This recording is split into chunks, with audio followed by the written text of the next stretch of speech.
I am, for all intents and purposes, a trust fund kid. My family runs a massive waste management and recycling corporation, with 9 branches now, and profits that clear well over 7 figures a year. But since I was little, my parents drilled one lesson into my head. Hide the money. Never let anyone know we were rich. They always used my Aunt Carol's disaster story as a cautionary tale. She married a handsome hairstylist, and less than a year later, he vanished with $500,000 of her money, blew it all at a VIP lounge in Vegas, and then got scammed out of another $200,000. That painful lesson taught me the importance of not flashing your wealth. So, when I filled out my student profile for freshman orientation, I didn't hesitate. Under parental occupation, I wrote, waste collector. I figured it would ward off any gold diggers and let me experience life by earning my own keep, just like my parents did when they were starting out. What I didn't expect was for that one decision to make me the center of attention. During the freshman mixer, the TA, Leo Fisher, was making his rounds. When he got to my desk, his voice, which had been as warm as a spring breeze, suddenly turned sharp and grating. Hey, can I get your... Wait, your mom's a waste collector. My dad's unemployed, I answered calmly. His eyes widened, his jaw dropping so far it looked unhinged. His mouth twitched. I asked him what he had been about to say. He stammered, fumbling to shove his phone back into his pocket, pressing it deep inside, as if hiding evidence. Oh, juste checking a message. Huh. Vivian. Right. Never mind, I've got to go. He practically bolted, and in his haste, he slammed his leg into the corner of a desk. Seeing him grimace in pain, I called out, Hey, wait a sec. Leo froze 3 rows away, eyeing me warily. What? I pointed to the podium. You gonna finish that water bottle? He glanced at the empty bottle, then back at me, and as if making a monumental decision, said, Nope, it's all yours. With that, he limped out of the classroom as fast as he could. I clapped my hands together, completely unfazed by the stunned and disgusted looks from the other students. I walked confidently to the front of the room and announced, Anyone else have empty bottles they're done with? By the end of the mixer, I had collected more than half the class's empty plastic bottles. The glares I got didn't bother me in the slightest. In my book, there's no shame in making money. As I was busy collecting my haul, a handsome guy, easily 6'2", with a clean-cut, magnetic presence, walked over. He approached me and asked politely, Hey, do you need a hand with that? At that moment, I was crushing the last water bottle with my foot. His question caught me off guard.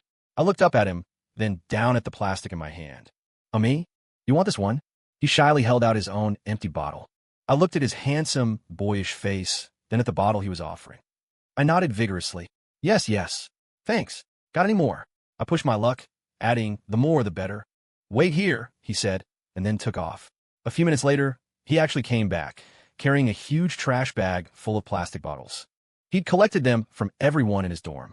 I stuffed everything into one giant bag, hauled it to the campus entrance, and sold it to an old lady who ran a small recycling collection spot. I made $20. Holding the cash, I was genuinely touched. You're a really good person, I told him. He scratched his head, looking a little embarrassed. We're in the same class. I was sitting behind you during the mixer. I had been so focused on my poor girl act and collecting recyclables that I hadn't even noticed him.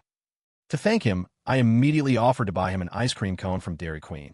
It was cheap, and you couldn't go wrong. We each got a cone and sat under a tree, enjoying them. As we were eating, he asked hesitantly, Hey, can I get your number? Now, it was my turn to be stunned. My mind raced. Was he hitting on me, or did he just want to be friends? When I didn't answer right away, he started scratching his head nervously, his eyes a mix of hope and anxiety. He quickly introduced himself. My name is Julian Beck. Julian Beck? As in, the guy who aced the entrance exams? You're a genius. My eyes lit up. I glanced at him, then at the $1.50 ice cream cone in my hand. So, you don't mind what my parents do. In the real world, even casual friends could be snobs about stuff like that. He seemed to let out a breath of relief. Not at all, he said seriously. My family's not well off either. My dad's a miner. He pulled out his phone and showed me a picture of a dark mine shaft. Mining, he said. Looking at the gloomy photo, my mind instantly pictured the grueling work of coal miners. A wave of empathy washed over me. Your family has it tough too. In that moment, I felt like I'd found a kindred spirit. I was so happy. Finally, I wouldn't have to listen to other students ask, with that incredulous, pitying tone, Your life must be so hard, right? To me, collecting recyclables was hard work, but it was honest work. It's how my parents earned their first big break, which led to them starting a company, opening branches, and investing in real estate. That was their path to wealth. I wanted to follow in their footsteps, starting with collecting cans and launch my own startup. From that day on, Julian and I became inseparable. We were the best of friends, telling each other everything, going to class together, and working part-time jobs together. After every shift, we'd grab a value meal from McDonald's or another cone from Dairy Queen. They were simple meals, but we were perfectly happy. One day, he cupped my face in his hands, his eyes firm and sincere. "Vivi," he said, "don't worry. I'm going to work hard and give you a good life." I looked into his earnest face and replied with equal sincerity, "Jules, don't worry. I'm going to work hard to make money too." Back then, I truly believed I had found the one person who loved me for me, who didn't care that I was poor. I used to fantasize about bringing him home one day, knowing my parents would praise me for my excellent judgment. Because of my charade, everyone on campus knew about my family's poverty. All the guys who had been interested in me, especially the upperclassmen who'd helped me with my luggage on move-in day, had all backed off. My phone, which used to buzz constantly like an ADA-M alarm, fell silent. Honestly, I was pretty pleased. I could finally get some decent sleep like a normal college student, without having to fend off guys who were only after my money. But Julian was different. Maybe because we were both from humble backgrounds, he never looked down on me. In fact, just like me, he was always looking for side hustle. I'd scroll through his Instagram, seeing pictures of him sweating while handing out flyers, and my feelings for him grew stronger with every post. One day, I was daydreaming at my phone, looking at a picture of Julian when my roommate, Laura Morgan, walked by. She saw my screen and said with a sneer, "Don't bother. Some rich senior is trying really hard to get with Julian. Oh, by the way, that $9.99 package we all chipped in for is here. Let's go get it." Her words snapped me back to reality. Right? I was supposed to be the poor girl. I quickly put my phone away and went with my roommates to pick up the cheap stuff we'd ordered online. As we passed the dorm's recycling room, my roommates pinched their noses and hurried past. My eyes, however, lit up. I started counting the cardboard boxes inside. 1, 2, 3, 4. So many boxes. I wonder how much I could get for all these. After that, the recycling room became my favorite post-class hangout. Unfortunately, my luck didn't last. One day, as I was gathering boxes like usual, an old woman rushed out, grabbed my arm, and snatched a box from my hands. "What are you doing?" she grumbled in a thick local accent. "This is mine. Get out of here." She was surprisingly strong, shoving me so hard I stumbled and nearly fell. As I was wincing in pain, a hand steadied me. I looked up. It was Julian. "Are you okay?" he asked, brushing the dust off my knees. I shook my head. "I'm fine." Julian turned to the old woman. "Ma'am," she saw it first. "You can't just take it from her." The old woman cut him off. "Whosever. This is my territory. A young girl like you, competing with us old folks for business. You got no shame. Don't come back here." I was afraid Julian would get into a fight with her, so I quickly said, "Hey, Jules, let it go." But he just smiled. "It's fine. Let her have it. It's just one box. Besides, I think my theory is right. You can't collect all the recycling, but you can be the middleman." He explained that the fact the old woman could so brazenly claim territory meant the system was disorganized. She was at the bottom, collecting individual items. We could be the middlemen, connecting the sources to the buyers, and scale up the business. As soon as I heard that, my eyes lit up. I snapped my fingers. Brilliant. For the next week, using the experience I'd gained from watching my family manage their properties, I started scouting locations. Soon, I found the perfect spot for a shop. It was near the university, right on a main road with great access. Best of all, the previous tenant had just broken their lease and moved out. The landlord was an elderly woman who didn't know much about legal contracts. I made her a deal. I'd help her recover the back rent she was owed, and in return, she gave me a great price on the lease. After securing the shop, I compiled the whole thing into a case study and gave it to some upperclassmen who were studying business law. It was a good way to start building a network. Julian looked at the student startup proposal in my hands and asked, "What's next?" I grinned. "Exactly. The university has grant money, and it's a waste not to apply. We'll form a team and get funding. You in?" "Of course," he said without a moment's hesitation. A week later, our project was officially approved for a grant. It was the first stepping stone on our entrepreneurial journey. But life is never that easy, and my poor girl act came with its own set of problems. One afternoon, I got back to the dorm after class to find my roommates all staring at me, whispering among themselves. Suddenly, Haley Lee held up an empty jewelry box and demanded, "Did you steal Lauren's gold necklace?" I suddenly remembered all the talk about Lauren Morgan's family landing a huge business deal.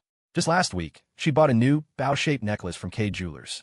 Haley pressed on, "Your family is so poor you have to collect bottles to sell. Did you take it to pawn for cash? I almost laughed out loud. I had nearly $1 million from rental income sitting in my bank account. Why would I care about her necklace, which was worth maybe $1,500? Just then, another roommate, Ashley Carter, chimed in. I saw a jewelry box in her locker. I bet it's in there. That's when I lost my temper. You went through my locker? My locker did contain a jewelry box filled with gifts my family had given me over the years. A Dior ring, Chanel earrings, but I never wore them to maintain my poor persona. The idea that they had gone through my private things was infuriating. My expression hardened. Fine, I'll show you. But if you don't find it, you're going to apologize. Or we can just call campus police. I opened the box. Of course, Lauren's necklace wasn't there. But Lauren walked over and said with false magnanimity, "Forget it. It's not that expensive. She could just keep it." I let out a cold laugh. How generous of you. I'm calling the police. My words stunned everyone in the room. A flicker of panic crossed Lauren's face. She knew that if the police got involved and the value was over $1,000, it could become a felony case. When the officers arrived, a quick search turned up the necklace in the pocket of a dirty coat belonging to Lauren. The police gave her a stern lecture and made her apologize to me. In the end, she gritted her teeth and tried to Venmo me $50 for my trouble. I declined it. Humiliated, she packed a bag and stayed somewhere else for a week. A week later, I opened the dorm room door to see Lauren, dressed head to toe in Chanel, sashaying out of the bathroom. She announced haughtily, "It's my birthday today. I'm taking everyone out for Korean barbecue. You shouldn't come." Haley stood beside her, pointing a finger at me. "I mean, we're going at 5, so there's no happy hour? It's going to be like $100 a person." Ashley frowned, feigning sympathy. "Yeah, your mom works so hard collecting cans. You should save your money. It's okay. We'll invite you to the free stuff." I couldn't help but say, "Actually, I'm not short on money." Lauren, finishing her lipstick, shot me a sideways glance. "Oh, please, don't pretend. I know I'm blunt, but look at what you're wearing. Do you look like you have money?" I glanced down at my t-shirt and shorts and decided not to argue. I knew I couldn't blow my cover over a moment of pride. My parents' warnings echoed in my head. It wasn't worth the risk. Fine, I thought, if I can't have Korean barbecue, I'll just go get some good sushi. I pulled out my phone and sent a cool emoji to my best friend, Chloe. "This bitch is hungry." But I've been texting with Julian so much lately that his name was right under Chloe's. In my haste, I accidentally sent a message to him. I frantically unsent it, but his reply came through immediately as a voice note. "What happened?" "Nothing, just a small thing." I typed back quickly. A second later, my phone was ringing. It was him. "I'm already downstairs from your dorm. Want to get some food?" I walked over to the window and saw Julian leaning against his bike, swinging a long leg over to dismount. I wanted to say no, but the words caught in my throat. My stomach rumbled betrayingly, and before I knew it, I was heading downstairs. The moment he saw me, a brilliant smile spread across his face. Like a magician, he pulled a bag from behind his back and dangled it in front of me, then produced a cup of iced tea, oolong from the campus cafe. I asked for half sweet, light ice. "Remember you said you don't like things too sweet?" I made some extra cash today, handing out flyers. "Let's go eat." I hesitated, worried I might accidentally blow my cover if we went out. "I don't know." But he was persistent, his eyes sparkling. He put on a pleading tone. "Come on, there's a new Sichuan dry pot place on Eastwood Avenue. My friend said it's amazing, and they have a buy one get one half off deal. No one in my dorm can handle spicy food, so I never have anyone to go with. Just this once? Please." He even put on a pathetic look, like a puppy begging for a treat. Honestly, between his charm offensive and that handsome face, my resolve was already crumbling. My mind was filled with the aroma of spicy stir-fry, and I even started thinking I should open a place like this. But then I remembered the nearly 7-figure sum in my bank account and the poor student persona I had to maintain. I started muttering to myself, 7 figures, forcing myself to calm down. "What did you just say?" Julian asked, looking confused. I gave an awkward laugh, my face burning. "Nothing. Are we almost there?" He didn't seem to press it and just pointed ahead. "We're here." The Sichuan Dry Pot restaurant was new and bustling, with a huge grand opening banner hanging out front. This was the first time Julian and I had gone out to eat alone, and I was a bundle of nerves, excitement, and shyness. The second we walked in, a rich, spicy aroma hit me, and my mouth started watering. We found a table, and Julian, ever the gentleman, handed me the menu. "You order first. Let me know if there's anything you don't eat." I took the menu but barely looked at it, blurting out instinctively, "Lots of lotus root, no star anise or garlic." The words were out before I could stop them. My stomach dropped. Crap. It had sounded so natural, like I was ordering at home. Around my classmates, I always pretended to be an unfussy eater. This was a dead giveaway. But Julian didn't seem to notice my panic. He just nodded. Got it. He carefully ticked off ingredients on the menu, even adding a few extra things he knew I liked. After he was done, he pointed to a small checkbox on the menu. Cilantro. My eyes lit up. I couldn't believe how observant he was, remembering a small detail like my love for cilantro. Yes, I said enthusiastically. Watching him smile as he handed the menu to the server, my heart warmed, and my earlier embarrassment faded away. While we waited for our food, Julian started asking again about what had happened earlier. I didn't want to tell him, so I made an excuse. It's nothing, just the AC is a little cold. I figured that would be the end of it. Instead, without a word, he pulled a jacket out of his bag and handed it to me. Here, put this on if you're cold. It's new, I haven't worn it. I heard from your roommate you get cold easily, so I started carrying one just in case. If you're still cold, I can ask them to turn the AC down. I was completely floored. He came prepared with a jacket for dinner. It was so thoughtful, it was almost ridiculous. No, that's okay, I said, waving my hands, my face flushing. I was touched and embarrassed all at once. Before I could dwell on it, the server arrived with our steaming hot pot. For you too, he announced loudly. I was surprised to see that several tables that had arrived before us were glaring in our direction, as if to say, why did they get their food so fast? Julian seemed to read my mind. I called ahead and put our name on the wait list, so our order went in quicker, he explained. He then carefully passed me a pair of clean chopsticks. Try it. I never knew you could call ahead for dry pot. But seeing the glistening, fragrant food in front of me, I forgot everything else. I eagerly picked up a piece and popped it in my mouth. Ow, hot, but so good. The flavor was perfect, numbingly spicy and deeply savory. As someone from the Pacific Northwest who loved spicy food, but could rarely find a good spot, this was heaven. I nodded enthusiastically as I ate. It's delicious. You should eat, too. That's when I noticed he seemed to be struggling, a strange expression on his face. He took one bite, and his lips immediately turned bright red. Tears welled up in his eyes, but he still forced himself to say it was good. I burst out laughing. You said you like spicy food, but you don't look like it. He gave an embarrassed smile. I can't really handle it, but I love the flavor. Watching him suck in air to cool his mouth while still trying to eat, the gloom from my earlier fight with my roommates completely vanished. I don't know why, but it felt like I could tell him anything. I poured out the whole story, being accused of theft, being excluded from the birthday dinner, everything. I finished by saying, it's not a big deal, really. I just feel better getting it off my chest. He didn't offer any empty words of comfort. He just quietly picked up a freshly cooked quail egg and placed it in my bowl. Seeing the worried frown on his face made my heart feel warm. I smiled. I'm really okay now. You don't have to worry so much. After that dinner, things with Julian felt even more natural. I realized we were perfectly in sync. It wasn't just that we both loved spicy food. We saw eye to eye on almost everything. Most importantly, we were both obsessed with making money. My days were spent scheming up new ventures, and he was just as passionate about his side hustles. During that time, I'd scroll through our text history and roll around on my bed, giddy with excitement. I have to marry him. I think, if we get married, I can bring him into the family business.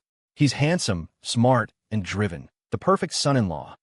But then I'd rein myself in. A girl has to play it cool. Can't seem too eager. Just as I managed to suppress my inner romantic, a message from Julian popped up. He was inviting me to dinner that night, at the rooftop restaurant of the Elysian Tower. I was stunned. My phone almost slipped from my hand. Where did this kid get that kind of money? He always seems so broke. How could he suddenly afford a place like that? Did he win a lottery? I messaged him back immediately, but all he said was, you'll see when you get here. I debated going all afternoon, but in the end, I went. As I walked into the restaurant, my heart was pounding. Just as I stepped inside, click, all the lights went out. Then, surrounded by the scent of hundreds of roses and the soft glow of candlelight, Julian appeared, holding a massive bouquet of flowers. He walked slowly toward me, looked me in the eye, and said earnestly, Vivi, be with me. I'll work hard to give you the best life I can. My brain short-circuited. I went completely blank, like a computer that had just crashed. I mumbled a yes in a daze.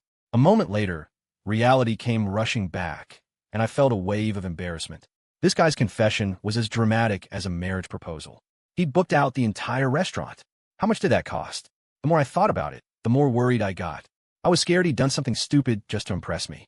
I quickly texted him, boyfriend, you didn't take out a payday loan, did you? A moment later, he sent back a series of ellipses, followed by a few screenshots from his bank account. It turned out a software program he'd developed as part of his computer science minor had been patented, and he'd just received a $15,000 prize. I finally breathed a sigh of relief and went to sleep with a smile on my face, thinking, my boyfriend is so capable. From that day on, Julian and I were officially a couple. Dating was wonderful, especially dating a genius like Julian. I always had someone to eat with, someone to help me when I was stuck on a problem, and even my luck seemed to improve. My family's recycling depots saw a huge jump in revenue, and the startup project we were working on together was successfully completed. One day, I ran to the basketball court to find him, yelling from a distance, "Jules, I've got an urgent project. Are you interested?" I was grinning from ear to ear. Our campus project got approved. The professor said it has huge potential, and we should enter it in the National Tech Incubator competition. Julian handed me a towel. I wiped the sweat from my face and continued. I want to create a campus-wide app for recycling and secondhand goods. It can handle recycling pickups, a marketplace for students to sell used stuff, and even an auction for graduating seniors' belongings. It's good for the environment and profitable. I'm still working out the details, but you're a comp-sci whiz. Want to build it with me? He was as calm as ever. Okay, he said instantly, then produced a bottle of water as if by magic. I chugged half of it down, and I want to get a Cajun seafood boil for dinner tonight. Okay, he said again, but his eyes were fixed on me, lost in thought. I poked him in the head. Julian, are you even listening to me? He snapped out of it. You're allergic to shellfish. You can't have crawfish. I teased him. What if I said I wanted a giant diamond ring right now? Would you get me that too? He suddenly reached out and took my hand. A diamond ring, he said seriously. I'll work hard and earn the money to buy you one. My face flushed red. I snatched my hand back. Geez, we were talking business. I'll take that as a yes then. He smiled. Of course. You're my girlfriend. I never realized he was such a flirt, I thought to myself. And so, Julian and I had a blissfully happy semester together. If it weren't for final exams, life would have been perfect. I spent that week groaning over my textbooks. Why does concrete need type V cement? Why is calculus so hard? Julian just laughed and comforted me. It's okay, it's all over now. I shot him a glare. What if I failed? You didn't, he said with absolute confidence. How would you know? I roughly calculated your score. Ugh, I almost forgot about your freakish memory. After exams, the class president, Mark, invited everyone out for karaoke. I figured I could use a break, so I went along. When we got to the place, I looked up at the sign, the Velvet Mic. My stomach lurched. I had a bad feeling about this. Then I saw the man standing at the door. It was Mr. Giles, the general manager of my family's karaoke chain. It hit me like a ton of bricks. My family owned this place. Years ago, my dad saw how well other karaoke bars were doing and decided to open one himself. He insisted on naming it after my English name, Juliet. It ended up being so successful that he opened a chain with a location right near my university. I panicked, pulling my hat down and zipping my jacket up to my chin, chanting under my breath, "Don't see me, don't see me." But Mr. Giles had hawk eyes.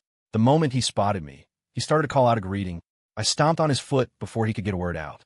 "Shut it," I whispered, then darted into the restroom to send a furious text to my dad. He explained that he was worried about me going to shady karaoke bars near campus, so he opened one for me to have a safe place to hang out. He kept his secret for 3 months because he was afraid I'd be upset. My mom was laughing in the background, saying he deserved to get yelled at. After giving Mr. Giles a few strict instructions, I put my hat back on and braced myself to go back out.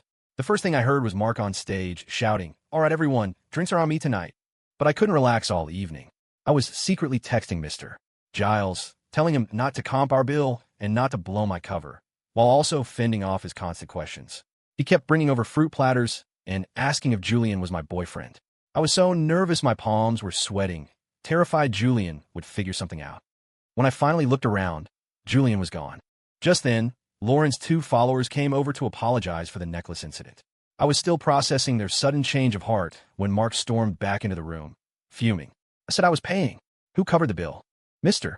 Giles quickly explained that a guy had already paid, describing him. My heart skipped a beat. His description matched Julian perfectly. But it couldn't be. He was supposed to be broke. The most expensive thing he owned was a pair of Nikes I'd bought him for over $100. Before I could figure it out, the vice president, Derek Young, stumbled over, slurring his words. "Vivi, forget about collecting trash. How about you be with me?" I instinctively backed away. "I like you," he continued. "I'll give you this much a month." He held up 3 fingers. I assumed he meant 3,000 a month, but he clarified, 300 a week. He added, "It's better than digging through garbage cans." I almost laughed. 300. I snapped.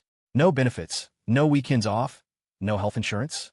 The old lady collecting cans by the gate would spit in your face for an offer like that. I was in the middle of tearing him a new one when Julian suddenly appeared behind me. He grabbed Derek's wrist, his voice as cold as ice. "What do you think you're doing?" Derek cried out in pain, and everyone turned to look. Julian didn't let go. He squeezed harder. "Does that hurt? Apologize. Apologize to Vivian." Terrified, Derek quickly mumbled that he'd had too much to drink. I was afraid things would escalate, so I stepped in. "Jules, stop. He's not worth it." I looked at Derek coldly. "I have a boyfriend, and I've already called security." Leaving the security office, Julian was quiet and sullen the whole way back. He was a lightweight, and after a few drinks, he became incredibly talkative. He kept muttering, "Why did you stop me? You're too nice. People will walk all over you. You should just come home with me. I'll hire bodyguards to protect you." I smiled and tried to reassure him. "Relax, I can handle it. We're only classmates for 4 years. It's not worth wasting my energy being angry. Besides, I came prepared today." I held on my phone. Evidence collection, check. Lawsuit, check. Don't forget, my best friend Chloe is a law student. Julian's expression was complicated. Finally, he rested his head on my shoulder and mumbled, "But I'm your boyfriend.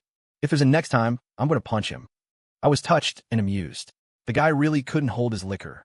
But we moved on from the unpleasantness quickly. A month later, our app won the university's tech incubator competition. I was so excited I was practically jumping up and down. "Dinner," I shouted. "The team lead is treating you all to Korean barbecue." At the restaurant, I made a grand gesture and, for the first time, ordered a bottle of champagne. "Tonight, nobody goes home sober," I declared. Julian just watched me with a gentle smile, matching me glass for glass. After a few drinks, his face was beet red. Same old lightweight. I sneakily recorded him on my phone while he was tipsy. Halfway through dinner, someone suggested a game of truth or dare. When it was Julian's turn, one of the guys called out, "Julian, when are you and Vivi getting married?" Everyone started cheering and whistling. Julian, swaying slightly, found my hand in the crowd and held it tight. "The day we graduate," he said with unwavering seriousness.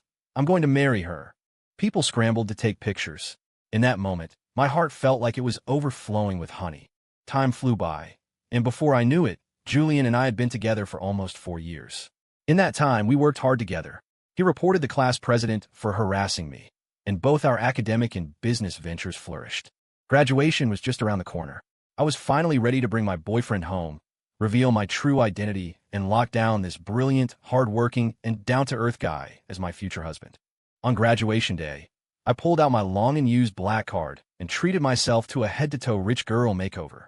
Julian and I had agreed to meet at the campus entrance at noon. To soften the blow, I made reservations at the small dumpling place by the gate, figuring it would be a nice, let's remember our humble beginnings meal for the end of our college days. I pulled up in my Porsche Panamera, wearing Chanel sunglasses, feeling like a queen. I sent him my location. "I'm here, babe." Sitting in my car, I looked at the 3 condo deeds on the passenger seat, thinking smugly, I'm about to pull him into this car, and then he'll be all mine. Just then, someone nearby gasped. Another luxury car, a Ferrari. I looked over and saw a bright red Ferrari pulling into the lot. I was wondering who would be so flashy when the door opened, and out stepped Julian. My phone rang. It was him, asking where I was. I let out a cold laugh and slapped the deeds onto the steering wheel, honking the horn. "Look to your left." Our eyes met. We were both completely, utterly dumbfounded. I sat in my car, waving the property deeds. "You liar. Give me back my handsome, hard-working boyfriend from a poor mining family." Julian leaned against his Ferrari, clutching a diamond ring box, and shot back through gritted teeth. "You're one to talk. Give me back my strong, independent flower who grew up collecting cans. You said your family were miners." I yelled, on the verge of a breakdown. "They are," he said, completely unapologetic. "Emeralds and diamonds. Is there a problem?" I demanded a better explanation. "Well," he said meekly, "there's an emerald mine in Myanmar and 2 gold mines in Russia." I asked about the photo he'd shown me. He said it was a work photo of his dad inspecting one of the mines. I couldn't even listen anymore. I just wanted to go home and hide. Then he turned it back on me. "And you?" I stuck my chin out. "My family does collect scrap. We just scaled up a bit, opened a small company." He sneered. "How small?" 6 apartment buildings, 9 corporate branches. "You know, serious fraud can get you jail time," he said. We went back and forth. He revealed the Sichuan dry pot place was his family's. Not to be outdone, I told him the karaoke bar he'd paid the bill, it was mine. I asked him why he'd pretended to be poor. He said he was afraid his family's wealth would create a barrier between us. Finally, I took off my sunglasses and kicked off my heels. Anything else you need to confess? Let's get it all out now. He handed me a stiff document folder. I opened it. It was a transfer agreement for a Russian diamond mine. Not backing down, I shoved the 3 condo deeds into his chest. Yours. Just then, both our phones rang. It was our parents. We both yelled at the same time. Oh crap. The lunch meeting. Quick, hide your Patek Philippe. You hide your Chanel bag. It was too late. Our parents were already at the edge of the parking lot. Julian's mom called out, "Son, where's our future daughter-in-law?" My mom was shouting, "Sweetheart, where's my new son-in-law?" I instinctively tried to hide my purse behind my back. Julian was even more dramatic. Without even looking, he tossed his watch into a nearby trash can. My $100,000 watch. I shrieked. Are you insane? We have to get through this first, he hissed. We can come back and dig it out of the trash tonight if we have to. In the end, a group of people decked out in designer clothes found themselves huddled in a tiny dumpling shop at the edge of campus. The scene was beyond absurd. My dad was the first to break the silence. So, I think you two have some explaining to do. I immediately passed the buck. I don't know anything. I don't know about him, and he doesn't know about me. I am innocent. Julian awkwardly tried to smooth things over. Finally, his dad suggested we eat somewhere else. Everyone eagerly agreed, desperate to escape the cringe-worthy situation. At the new restaurant, my mom leaned over to me, whispering through clenched teeth, "So this is your poor college student? His mother is wearing the new season Chanel coat I've been on a wait list for 6 months." At the table, Julian and I stumbled through the story of our past 4 years. Our parents listened, a mixture of amusement and exasperation on their faces. My mom lamented that her perfect son-in-law to run the business plan was ruined. Julian's mom was disappointed she couldn't give us the house she'd already bought for us as a gift. Finally, my dad spoke up. "All right, that's enough. The kids have been together for 4 years. Are we really going to let this break them up?" Julian and I immediately said in unison, "Of course not." That made all the adults laugh. Julian's parents handed me a stock transfer agreement for 10% of their public company. My parents handed Julian the deed to an entire apartment building. Then, both sets of parents made a quick exit. Julian and I were left staring at each other, holding our ridiculously extravagant gifts, not knowing whether to laugh or cry. It took me a second to recover. This building is your responsibility now. Your future mother-in-law gave it to you, so you have to take it. Julian refused to be one-upped. "No way. This mine is yours. All yours. I'm going to go collect some cans now. See ya." "Julian Beck," I yelled. "You get back here. This isn't over."